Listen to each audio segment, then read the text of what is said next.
UP में हार पर बीजेपी के कुछ नेताओं पर गाज गिरनी तय है। सूत्रों के हवाले से बड़ी खबर आई है जिसके मुताबिक यूपी में कई मंत्री और सांसद अपने अपने क्षेत्रों से गायब रहे। जनता उनको ढूंढती रही लेकिन वो उनकी उम्मीदों के मुताबिक काम करते नहीं दिखे। इसके अलावा चुनाव में कई प्रत्याशी सिर्फ मोदी के नाम पर चुनाव लड़ रहे थे, इसीलिए ओवर कॉन्फिडेंस में वो चुनाव क्षेत्रों में ना के बराबर गए। जनता को चुनाव में भी नेताओं का ना पहुंचना बड़ी नाराजगी की वजह बना।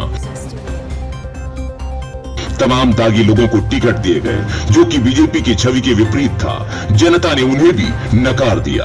बहुत सी जगहों पर सीट बंटवारे में पार्टी के अंदर ही कलह दिखाई दी। इससे वोट बटे और बड़ी संख्या में वोटर मतदान सेंटर पर भी नहीं पहुंचे। रिपोर्ट में कुछ नेताओं की अहंकारिक छवि का भी जिक्र किया गया है, तो अयोध्या से लल्लू सिंह जैसे उम्मीदवारों के बयानों को भी हार का बड़ा जिम्मेदार बताया गया है। अब देखना यह होगा कि दिल्ली में मंथन के बाद यूपी की सियासत में बीजेपी क्या बदलाव करती है। बड़ा झटका है। इसकी वजह है यूपी से बीजेपी को सबसे ज्यादा सीटों की उम्मीद और वहीं पर पार्टी ने सबसे खराब प्रदर्शन किया है।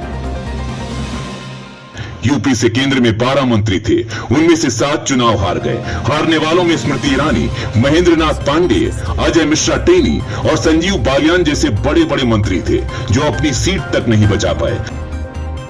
यूपी सरकार के 16 मंत्री अपने अपने क्षेत्रों में पार्टी के जनाधार को कायम नहीं कर पाए। इसकी वजह से कई सीटें गंवानी पड़ी। तो इतना तो तय है कि मोदी एंड टीम हार के कसूरवारों पर गाज तो जरूर गिराएगी। अब देखना यह होगा कि लपेटे में आता कौन कौन है। न्यूज़ ट्यूब भारत के लिए ब्यूरो रिपोर्ट।